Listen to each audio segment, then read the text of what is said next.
Aviasales – сервис по покупке самых дешевых авиабилетов.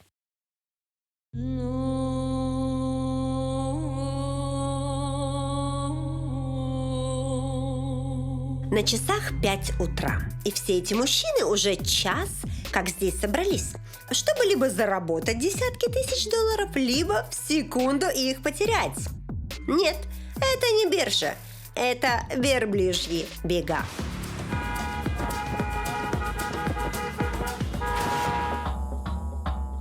Добро пожаловать в Рассельхайму.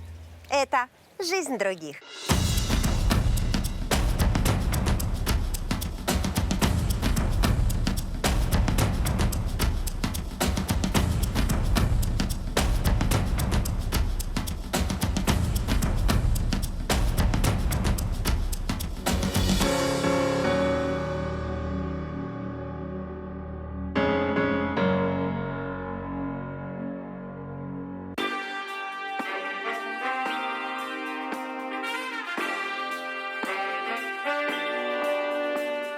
Многие из вас слышали про Дубай.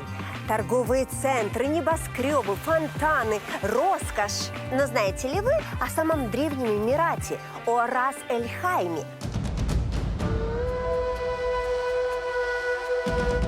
Думаю, что если и знаете, то очень мало. Поэтому сегодня я здесь, чтобы вам обо всем рассказать. Рас-эль-Хайма – самый северный эмират, расположенный вдоль Персидского залива.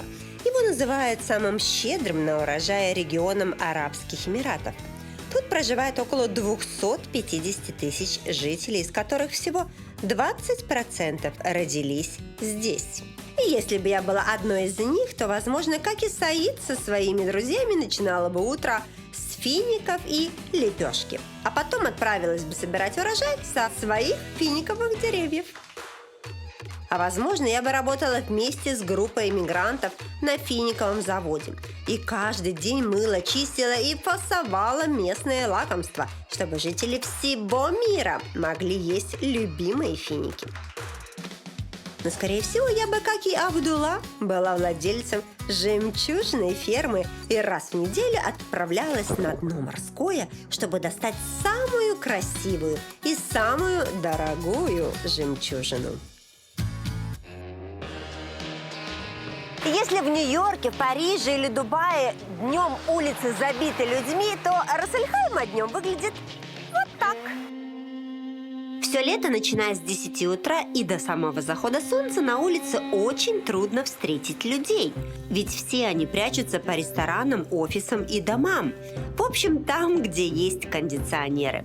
Не считая туристов, которые плещутся в заливе. В это время все или сидят дома с детьми, или на работе под кондиционерами. По улицам передвигаются только в охлажденном до 16 градусов автомобиле. Кондиционеры – это настоящее спасение для всех. Ведь начиная с мая по октябрь температура на улице может доходить до 50 градусов. Пока средняя температура не опустится хотя бы до 30, дети из детских садов на прогулку не выходят. По выходным в это время мы отдыхаем с друзьями в торговом центре, потому что только там можно пережить эту жару. Но страдают от погоды не только люди, но и растения. Деревья в Эмиратах на вес золота. Не верите? Вот так вот подойдете к дереву, отломаете ветку и заплатите 3000 дирхам.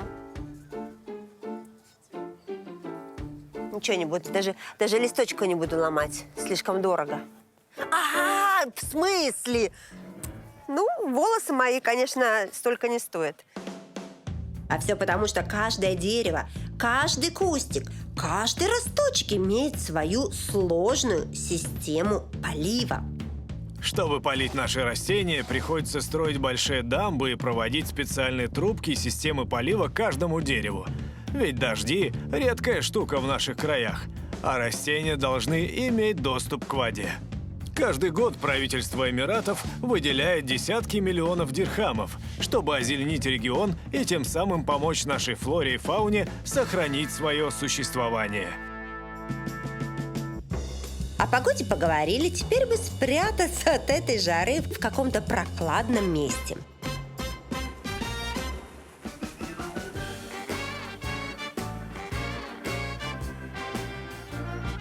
Да, мы в роддоме. О, хорошо. Причем в частном роддоме, ведь многие местные девушки и женщины предпочитают именно их. Так как в Рас-эль-Хайме много иностранок, то в государственные роддома они пойти не могут. А вот наши двери всегда для них открыты.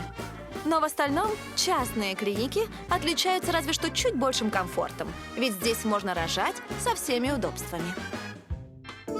Палаты стандартные, есть кровать, телевизор и много свободного пространства. А если вдруг в процессе родов и любимой программы все поняли, что мы хотим рожать в ванной, тогда вообще не проблема. Вот сюда, видите, сколько тут пространства? Завозится ванна, специальная передвижная. Тут спокойно себе рожаешь, так сказать. Потом, если что, можешь пойти досмотреть свою любимую программу, фильм, ну, все, что хочешь. Большинство жительниц нашего Эмирата не будут ничего платить за оказанные им услуги, ведь их страховки покрывают полностью все медицинские расходы. Но вот тем, у кого этих страховок по какой-либо причине не оказалось, заплатят от 11 до 19 тысяч дирхамов. Среди жительниц Эмиратов большое количество женщин рожают и 5, и 6, и даже 10 детей. И в среднем после родов находятся в клинике до 3 суток. И по истечении этого срока они могут отсюда выписаться и выглядеть при этом настоящими королевами. Знаете, вот я помню, когда я выписывалась из роддома, страшное было. До сих пор не могу смотреть свои фотографии. Маникюра не было, прически не было, педикюра не было. В общем, черти что. А здесь женщина из роддома выходит как красавица, потому что здесь салон, и она может сделать маникюр, педикюр, обертывание, процедуру по похудению, понимаешь? Вот прямо... Не хочется, а должна, вынуждена сказать. Так бы я рожала и рожала, и потом сразу в салон. Вот это я понимаю. Каждую пациентку родильного отделения ждет бесплатный массаж для беременных. А вот за остальные услуги придется платить. Если ты родился в Рас-эль-Хайме, считай, что ты родился в рубашке. Ведь государство будет тебе помогать от рождения до глубокой старости. Около 30 тысяч дирхамов государство выдает на то, чтобы можно было организовать свадьбу мечты. Но если женщина решит никогда не выходить замуж, то государство будет ее содержать и помогать ей. Много лет назад шейх Заид принял закон о том, что все коренные жители должны получить землю для постройки дома. И мы, и наши дети, и наши внуки, и все последующие правнуки будем ему благодарны до конца своих дней за его щедрость. Нам также выделяют деньги на постройку дома. Кому-то 500 тысяч, а кому-то 1 миллион дирхамов. В зависимости от количества детей, площади дома, который необходимо построить. Вот что значит родиться в нужном месте. Прям радостно на душе за бедуинов. Бедуины – это такие люди, которые могут выжить в любых условиях, мне кажется. Они могут и дом сами построить, и муку сами умолоть. Сейчас пригласили меня на завтрак. Пойду посмотрю, что они там намололи. Наш завтрак не обходится без фиников, инжира, лепешек, меда, сыра, молока и арабского кофе. Только есть надо правой рукой, левой нельзя. Она для других целей. Не будем углубляться, для каких именно, все-таки за столом. Эти лепешки вы покупали или готовили сами? Обижаешь все свое, все домашнее. Муку для лепешек я вообще делал собственными руками. И таки правда, бедуины все делают своими руками. Они редко ходят в магазин и уж точно не заказывают доставку пиццы на ужин. А вместо этого весело и с песней делают муку для кулинарных шедевров своих жен. Кстати, а где они? Едят тут только мужчины, да? Женщины с вами не едят. Мы едим раздельно. Эту традицию нарушать нельзя. Мужчины с мужчинами, женщины с женщинами. И точка. Но если женщин к своему завтраку Саид с друзьями не приглашает, то вот туристов, пожалуйста. И одним поеданием лепешек на полу дело не кончится. Они и оружие покажут, и сценку с казнью разыграют, и песню споют, и станцевать могут. Ой, ласкала и не снилась такая драматургия. Любой каприз за ваши деньги. Туризм играет очень важную роль для жизни Рас-эль-Хайма. Ведь почти треть местных жителей работают в этой сфере. Угадайте, где дубайцы любят отдыхать? Правильно, в Рас-эль-Хайме. Ну а что, на машину сел, и через час ты уже тут. Но на сегодняшний день не только дубайцы полюбили Рас-эль-Хайму, но и иностранцы. Давайте же узнаем, почему.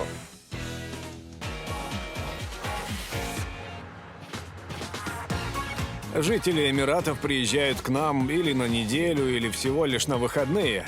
Также в нашем отеле останавливаются жители Европы и Азии.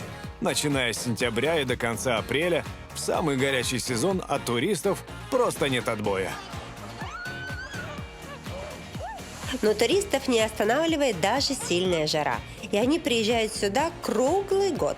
Ведь теплый Персидский залив, вкусная экзотическая еда и масса развлечений делают свое дело.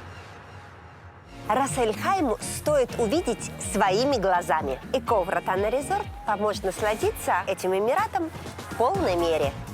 Отель называют маленькой Венецией и вторым Санторини. Комфортные номера всех видов, собственный пляж и дружелюбный русскоговорящий персонал. А также анимация, аквапарк и вечерние шоу-программы сделают вашу поездку незабываемой. Но самим жителям Рас-эль-Хайма не до развлечений. Ведь чтобы однажды возглавить такой отель или найти отличную работу, что нужно? Правильно, учиться и еще раз учиться. В Рас-эль-Хайме многие родители хотят отдать своих детей в частную школу, а не в государственную. Вы спрашиваете, конечно же, а почему? Потому, сейчас расскажу. Частные школы открывают дорогу к частным вузам, а те к лучшему и светлому будущему.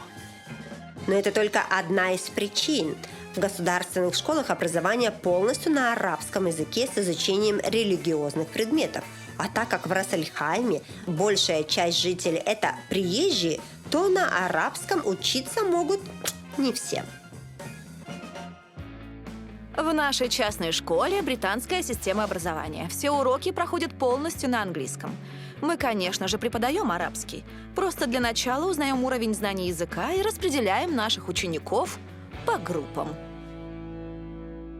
Есть еще одно отличие между частными и государственными школами. Знаете, в некоторых школах мальчики и девочки учатся раздельно. Вот так вот целый час без мальчишек. Боже, так скучно. Сидишь вот с этими занудами старыми. Такие разделения остались в основном в госшколах. У нас же делят учеников только на уроках физкультуры. Но, насколько я знаю, так во всем мире. В местных школах учатся с 6 до 18 лет. Год обучения в частной школе обойдется от 30 до 40 тысяч дирхамов. Знаете, я столько раз уже была в школах, но такого стенда еще не видела никогда. Ты приходишь, и тут написано: посмотри на человека, который отвечает за твои действия. И ты смотришь, такой думаешь: ой, а ничего такой себе человечек интересный. За свои слова, за свой успех, в конце концов, за твои оценки. Вот кто ответственный, понимаешь? Кто? Учитель? Подружка? Нет, вот она, морда. О. Уверена на 100%, что у многих самым нелюбимым в школе был ранний подъем. Но вот для одной местной забавы многие местные мужчины с радостью просыпаются ни свет, ни заря. В Словакии я была на скачках. На Бали я была на петушиных боях. Коррида, понятное дело, в Испании, а здесь, в Эмиратах, про это ничего не слышали, потому что у них свое развлечение. Верблюжьи бега. Посмотрите, господи, я так прям переживаю за них. Верблюжьи бега – забава не из дешевых. Один такой красавчик стоит 2, а то и 3 миллиона дирхамов. Ведь на кону стоят не менее крупные суммы. За одну победу он может принести хозяину от 500 тысяч и до миллиона. Так что 2-3 победы, и верблюд окупается. И вот сейчас к забегу готовятся 4 самочки, на каждую из которых хозяева возлагают большие надежды. Ну что ж, пусть победит сильнейшая. На старт, внимание, марш! Вот началось, смотри, смотри! Верблюжий бега, ты видишь? Вот это да! Обалдеть! Боже, одна верблюжиха, видишь, отстает, а у нее, видишь, стоит пульт, и вот люди в машине управляют. Это как компьютерная игра, только по-настоящему. На горбу у каждого животного закреплен электронный жокей, которым управляют владельцы. Этот прибор раздает небольшие удары током, а также с помощью маленькой плетки подгоняет верблюда. Пока участники забега мчат к финишной прямой, и хозяева и зрители на своих машинах едут вслед за ними, чтобы своими глазами увидеть исход соревнования. Настолько разбегаются глаза, что ты не понимаешь, куда смотреть, на верблюдов или на машины, которые сигналят и едут. И они же делают ставки, понимаешь? Это так интересно. Посмотри, как она оторвалась номер 3, видишь?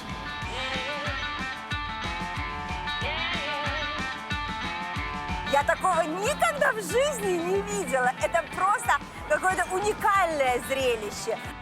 Такие забеги проводят в основном в зимний период, когда немного прохладнее. 3 километра – это вам не шутки. Я вот так пробежалась и уже вот так...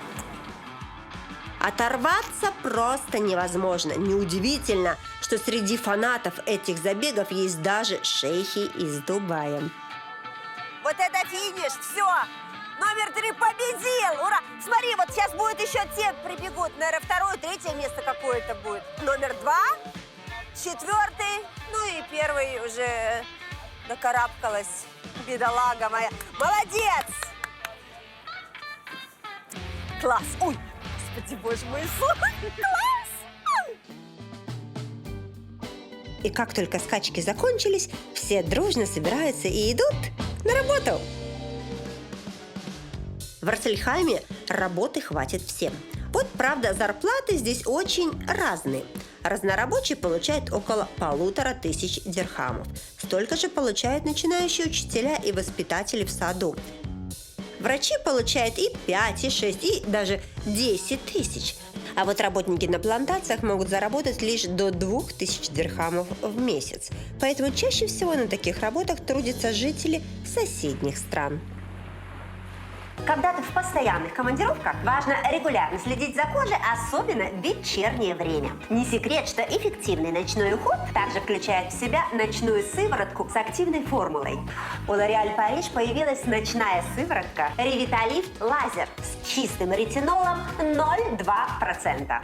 Ретинол борется с морщинами, даже глубокими, выравнивает текстуру кожи. Формула с активным ретинолом не уступает по качеству люксовым продуктам. Узнай больше о ретиноле по ссылке в описании к видео. В Эмиратах очень жарко, поэтому рабочий день людей на вот финиковой ферме начинается с 6 утра, где-то до 11, и с 11 до 3 начинается перерыв, потому что работать в этой жаре невозможно. Ну, потом с 3 до 6 опять они работают, хотя, честно говоря, с 3 до 6 тоже адский ад. Там невозможно тоже находиться, но лучше, наверное, чем пораньше. Ну и вот так вот они вот работают не очень много, хочу сказать. В принципе, нормально. На моей плантации работает 20 человек, которых я лично обучил тому, как правильно надо ухаживать за пальмами и как нужно собирать урожай. Ощущение такое, что я на какую-то фазенду в Бразилии пришла. И финики прямо... Я никогда не видела, как растут финики. Представляешь? Я только на картинках видела. Вот это да! Еще катаясь по городу в самый солнцепек, я обратила внимание на финики и не могла понять, зачем на гроздья надевают сетки. Даже подумала, что мне просто показалось. Эти сетки защищают плоды от птиц, которые постоянно их поедают. А также финики, которые падают с них, не валяются под ногами, а остаются в сетке в целости и сохранности. Все собранные финики отправляются на заводы, которые их скупают от 15 до 50 дирхамов за килограмм. И прежде чем вы будете есть эмиратский финик, посматривая любимую передачу по воскресеньям, их тщательно почистят и расфасуют. Вот, вы понимаете, финиковая фабрика пришла. Желтенькие какие-то ящички и все. Вон 2 человека стоит. Я уж думала, фабрика финиковая. Тут знаете, как все, как в кино. Очень странно, но очень жарко. Ну, идем, узнаем у ребят.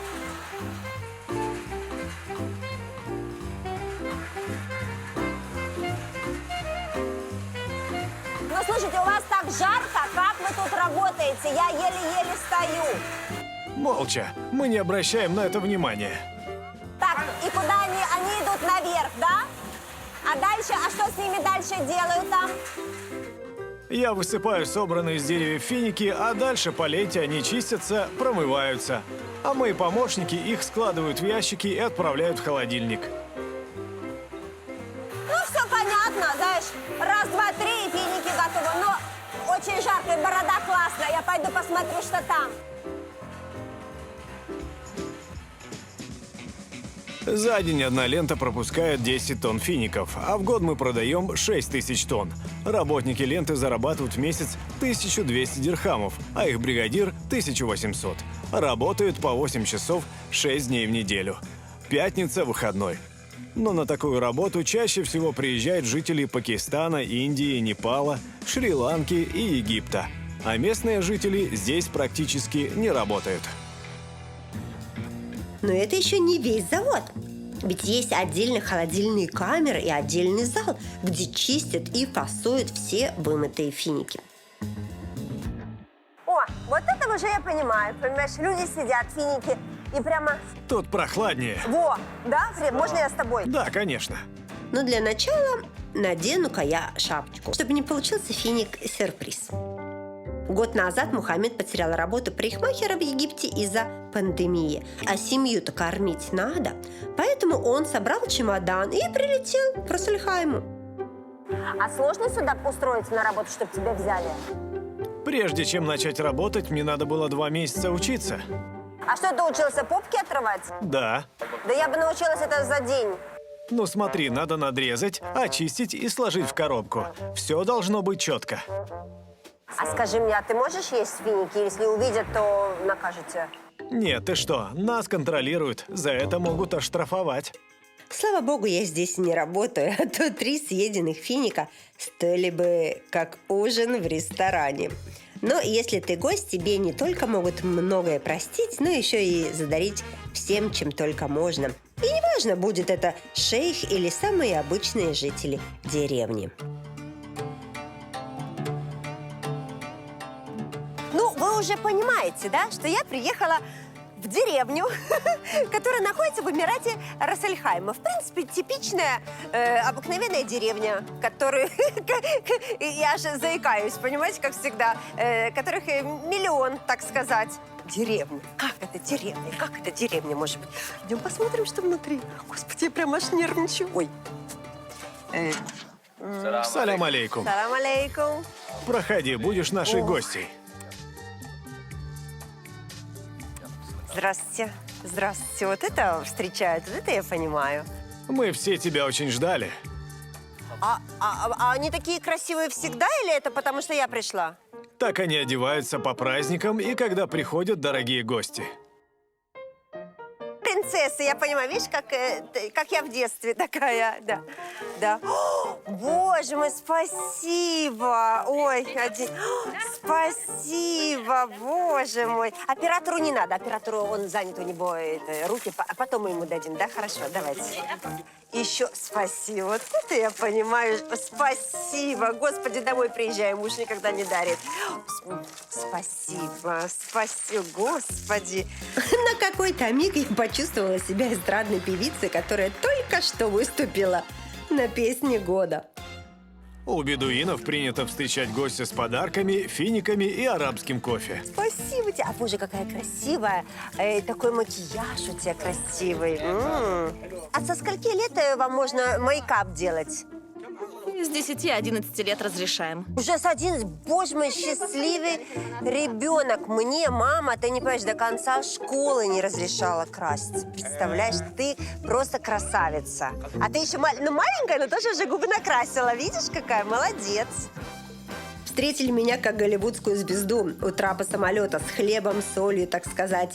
Но приехала-то я сюда не за этим. Надо же посмотреть, как здесь живут. Так, ну у вас тут хоть кондиционер работает. То есть вы дизайн все сами делали, да? Сами, да. А, Ибрагим, а скажи мне, вот, то есть только мужчина думает, что, значит, будет стены белые, диван белый, такой пол, или все-таки женщина имеет право сказать, что, Ибрагимушка, хотелось бы мне вот именно какую-то стеночку розовенькую? Мы все делаем совместно. Каждую занавеску, каждый коврик обсуждаем. Дом наших новых знакомых занимает 150 квадратных метров. И так как они коренные эмиратцы, то на коммуналку уходит всего 200 дирхам. При том, что для остальных она стоит в 10 раз больше. Кто готовит еду? Конечно же, я готовлю. А где вы готовите? На кухне? На нашей кухне каждый день встаю в 4 часа утра, чтобы все успеть. И что вы готовите? Лепешки, хлеб, сыр, яйца. А скажите, а вы детей приучаете к тому, не знаю, чтобы они заправляли кровать, чтобы они убирали, помогали готовить, я не знаю, убирать за собой? Конечно, мои внучки уже умеют и готовить, и даже ткать. А кого вы больше балуете, мальчиков или девочек? Мальчишек, конечно, но только потому, что они у нас младшенькие и еще ходят в садик. У работающих мам декретный отпуск длится по-разному, но в среднем это около 45 дней. Получается, что местные дети попадают в сад еще грудничками. Несмотря на то, что госсады бесплатные, попасть туда, ой, непросто. К тому же их рабочий день гораздо короче, чем в частных. В нашем саду дети проводят от 6 до 8 часов, в зависимости от длительности рабочего дня родителей. Так интересно, в детском саду на самом деле из мебели я увидела только столы и стулья. Ни шкафов, ни тумбочек, где хранятся все игрушки, я не нашла. Но нашла вот такие вот, не знаю, там, шкафчики или тумбочки, видите, за стеклом, такие прозрачные, на защелке, так, чик, открываешь, знаешь, и это, оказывается, кроватка для того, чтобы ребенок тут спал. Вот, видите, одеяло, подушка, так, чик, закрываешь шкафчик, спать. И все. Называется жизнь за стеклом, так сказать. Вот оно откуда все пошло. Теперь понятно. Есть еще одна интересная особенность. Вот прямо за этими столами, где они играют, убираются, понятное дело, все игрушки, и они тут едят. То, что им дала мама. Понимаете, что самое страшное? Не то, что им мама дает эту еду каждый день, а то, что она должна им давать еду только полезную. Потому что если вдруг мама что-то бросила закрытыми глазами с утра, знаешь, не увидела неполезное, ей позвонят и скажут: алло, забирайте свою неполезную еду и несите полезную. Да, и мама бросает всю работу и бежит, обратно несет человеку, ребенку, полезную еду. Честно говоря, я бы сошла с ума.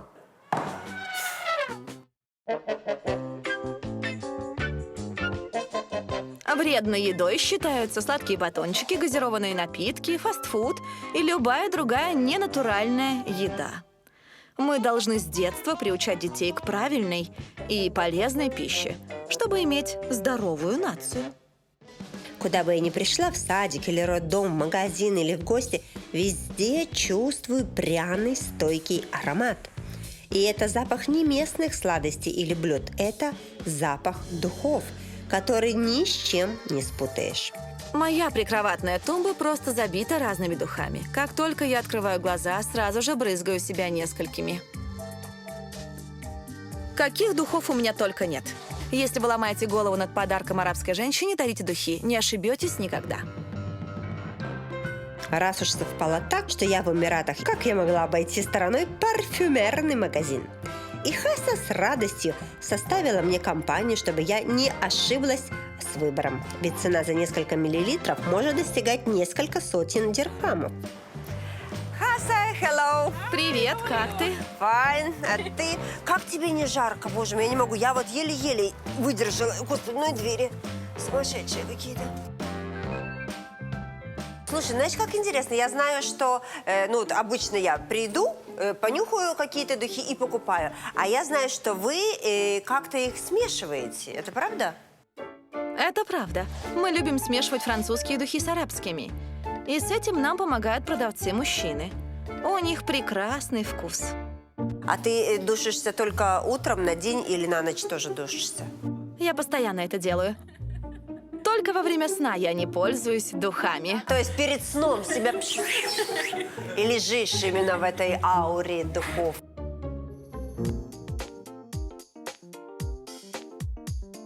В Рассельхайме очень открытые, гостеприимные, добрые люди. Ну, это до поры до времени, пока им не задашь неудобный вопрос.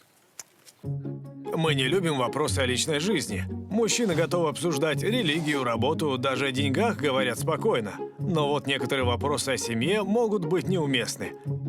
Женщины также с радостью обсудят новые наряды, новые рецепты, но только не семью. Я никогда не стану рассказывать подругам о проблемах с мужем. Это стыдно. Мы с ним можем ругаться, почем свет стоит, но об этом никто не узнает. И раз уж Хаса оказалась рядом, я решила узнать ее мнение по этому поводу. Местные женщины обожают следить за собой, поэтому они часами готовы обсуждать модные новинки, хвастаться парфюмами и рассказывать о том, как лучше сделать мейкап. Но при этом никакого негатива. Проблемы на всеобщее обсуждение мы не выносим. Скажи мне, пожалуйста, а вот арабские женщины, они вот какие вот они?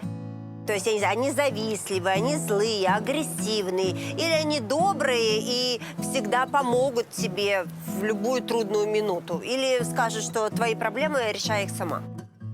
Они очень добрые и сплоченные. Они без слов понимают, когда нужна какая-то помощь, и выручат в трудную минуту. А еще они всегда следят за собой. Все местные женщины следят за своим здоровьем, ходят в салоны красоты и занимаются спортом. Даже если ты носишь хиджаб и абайю, то это не помеха для маленьких женских радостей. Есть множество салонов и фитнес-клубов, которые скрыты от посторонних мужских глаз, где мы можем чувствовать себя в безопасности. Слушай, ну у вас на самом деле так жарко. Я вот хожу, мне сказали, что я должна быть в длинном платье. Я, честно говоря, умираю. Вот вам не жарко в таких одеждах? Во-первых, я привыкла, а во-вторых, я ношу только суперлегкие ткани, в которых не должно быть жарко. А скажи мне, а когда вот ты сидишь на пляже в специальной одежде, тебя раздражают женщины европейские, которые ходят в тоненьких вот этих вот бикини и в таких полосочках? У нас своя культура, у них своя. Но мне бы очень хотелось, чтобы, приезжая к нам, они уважали наши законы и одевались немного скромнее. Вот так вот, дорогие женщины, когда будете ехать сюда, пожалуйста, возьмите купальники поскромнее, а вот не вот это из последней вашей коллекции. Если раньше многие женщины посвящали себя семье и не получали высшего образования, то ровесники Хасы и младшее поколение с радостью получают дипломы.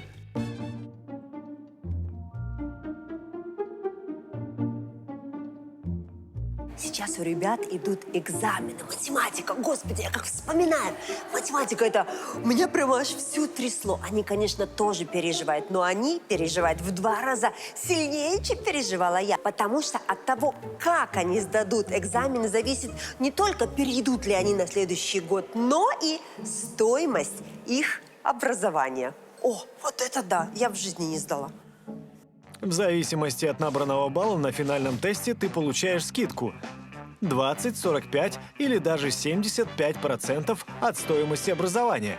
Если же на нужный балл сдать тест не удается, платишь полную сумму – 50 тысяч дирхамов в год.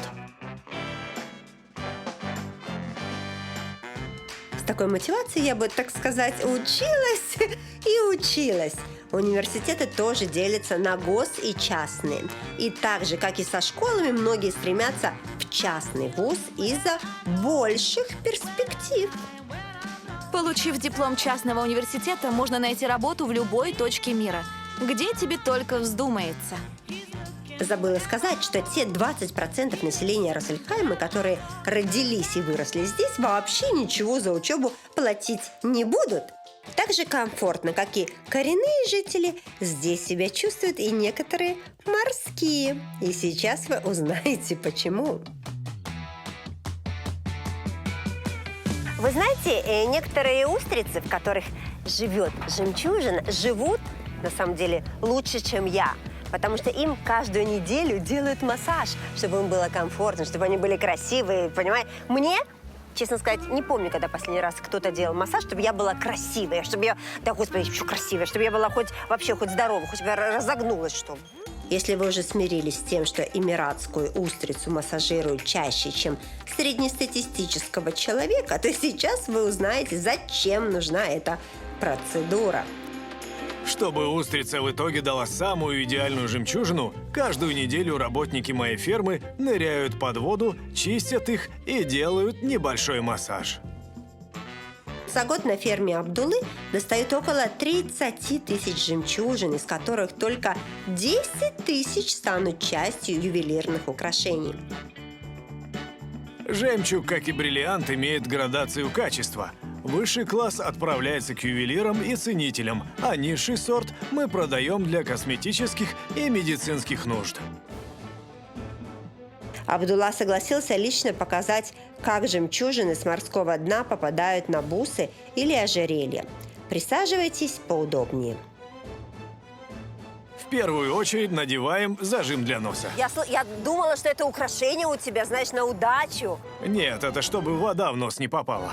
Слушай, а скажи мне, пожалуйста, почему ты сам достаешь жемчуг? Ты же хозяин, ты же обеспеченный человек. Ты можешь посылать людей, которые это могут делать. Почему ты сам это делаешь? Хочешь мне похвастаться? Это дань традициям. Мой дед обучил этому меня. Передал все свои знания. Потом я передам их своим детям. Нельзя нарушать традиции. Мой дедушка был летчиком, но я что-то нарушила традицию. Ты знаешь, как-то так. Так, ну что, давай я тебя буду ждать на берегу, хорошо?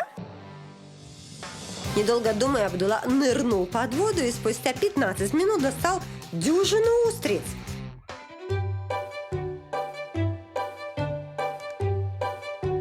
Ну-ну.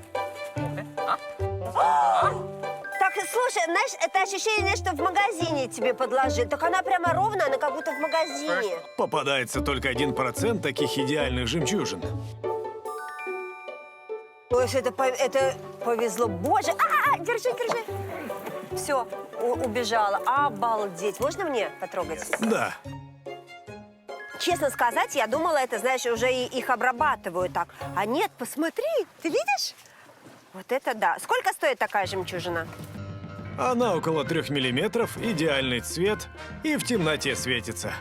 Видишь? Да, вижу. Она будет стоить около $200. В зависимости от формы, цвета, свечения, гладкости и размера стоимость жемчужины колеблется от 10 дирхамов до 37 тысяч. Сколько у твоей жены ожерелья из жемчуга? Много. Я часто ей их дарю. Ты на каждый праздник, наверное, даришь ожерелье из жемчуга, да? А у тебя одна жена? Да, и я люблю ее. Ну так а что, когда имеют двоих жен, они говорят, что тоже их любят. Зачем нужна вторая, третья или четвертая жена, если ты абсолютно счастлив с одной женщиной? К тому же, с одной единственной жить легче, счастливее и гораздо дешевле. Ой, Кань, конечно, дешевле с одной женой. Слышишь, я тоже всегда говорю, вот это 2-3, вот это вот, потом вот мучиться, бегать, знаешь, а еще некоторые, знаешь, еще как там, не скажу, там... Так, ну.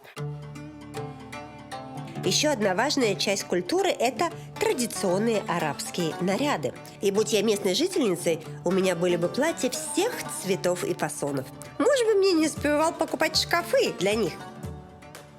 Кроме традиционной абайи, я также обязательно покрываю голову хиджабом, а лицо закрываю такой вот маской. Эти маски носят только женщины пожилого возраста. У молоденьких девушек и женщин они другие. Я, например, могу купить одежду в магазине, если что-то очень понравится. Но чаще заказываю свой любимый фасон у портного. Чтобы сшить новое платье, портному даже не надо прикасаться к женщинам, снимая с них мерки. Ему просто приносят старое платье, и он шьет такое же. А что, удобно? Мужчины тоже не отказывают себе в новых нарядах, пошитых на заказ. Мужчины в основном носят белые одежды, и на работе и в машине мы часто держим запасной комплект на случай, если наш вдруг помнется или испачкается. Вы знаете, если я себе шью одежду у дизайнеров, на это может уйти и месяц, и 2, и даже и 4. А здесь, в Эмиратах, если ты захотел новое платье, тебе могут его сшить за час. Вот это я понимаю. Бывает, что пошив занимает больше месяца. Ведь для мужчин, например, кроме самого платья, надо шить еще и арафатку и подевочное полотенце, которое часто заменяет мужское нижнее белье. Стоимость мужского наряда стартует от 300 дирхамов, а женского от 400. И в зависимости от ткани и сложности вышивки может достигать нескольких тысяч. В красивых нарядах можно увидеть и молодежь, и пенсионеров. Кстати, выходят на заслуженный отдых здесь в 65 лет. Многие женщины пенсионного возраста никогда не работали, поэтому их жизнь мало меняется. Они как занимались домом, так и занимаются. Разве что появляются внуки. Чтобы понять, сильно ли отличается жизнь на пенсии от жизни до нее, я пришла в самую обычную кофейню, где собираются пенсионеры и просто мужчины, и одинаково хорошо проводят время вне зависимости от своего дохода. Но все как один, без своих жен. Я просто посмотрела, что тут одни мужчины, нету женщин. Ничего, что я сюда пришла к вам? Ты туристка, а гостям мы рады всегда и везде. Вот чем мужчины на пенсии занимаются, я уже увидела. А чем женщины у вас занимаются на пенсии? Они ходят в гости, видятся с подругами, только в других местах. Не думайте, что они закрытые. Они живут такой же жизнью, как и мужчины.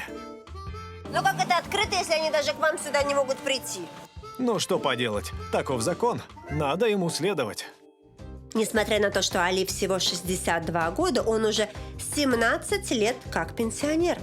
Ведь он успел застать старую систему, когда в 45 лет можно было заканчивать карьеру и спокойно отдыхать. Но вам государство помогает на пенсии? У вас выплаты есть или вы работаете? Конечно, помогает. Оно и до пенсии выделяет немало денег, если ты местный. Сейчас я получаю 3500 дирхамов в месяц, и мне этого с головой хватает. Ну, а есть что-нибудь, я не знаю, что вот вас не устраивает, чтобы вы хотели поменять? Меня все устраивает. Я бы хотел, чтобы пенсионеры во всем мире жили так, как живем мы. Ведь мы не знаем, что такое нищета. У нас есть все. Вы уже люди взрослые, уже вышли на пенсию, много чего позади. Вот как, на ваш взгляд, что вы думаете, что для человека вот самое главное в жизни? Пока ты молод, ты очень зацикливаешься на материальном. А сейчас, в свои годы, я хочу, чтобы была здорова моя семья, были счастливы мои дети и внуки. А обо всем другом пусть думают политики. Ведь самое главное – жить на полную своей жизнью. А не жизни других. Жизнь – это настоящая лотерея. Кому-то везет от рождения, и ему достается все и сразу. А кто-то каждый день борется за свое место под солнцем. Кому-то постоянно помогают и дают шанс за шансом. А кто-то должен прыгнуть выше головы, чтобы его заметили. Но в любом случае не стоит расслабляться. Ведь жизнь – штука непредсказуемая. И ты никогда не можешь знать наверняка, что именно ждет тебя завтра.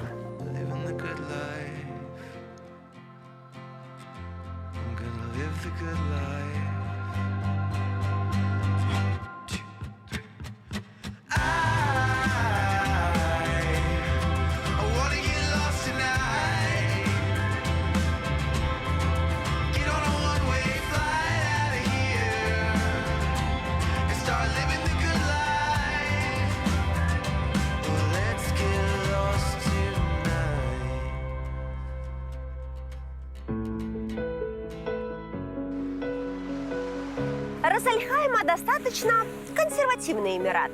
Местные женщины очень приветливы, но никогда не откроют свой хиджаб. Здесь все очень общительны, но есть масса тем, о которых не принято говорить. Здесь очень безопасно, уютно, всегда тепло. Я могу долго продолжать этот список, но лучше местных жителей никто о Рас-эль-Хайме не расскажет.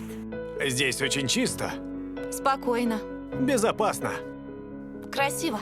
Здесь всегда есть работа, Здесь красивые пляжи. горы и пустыни. Здесь нет бедности.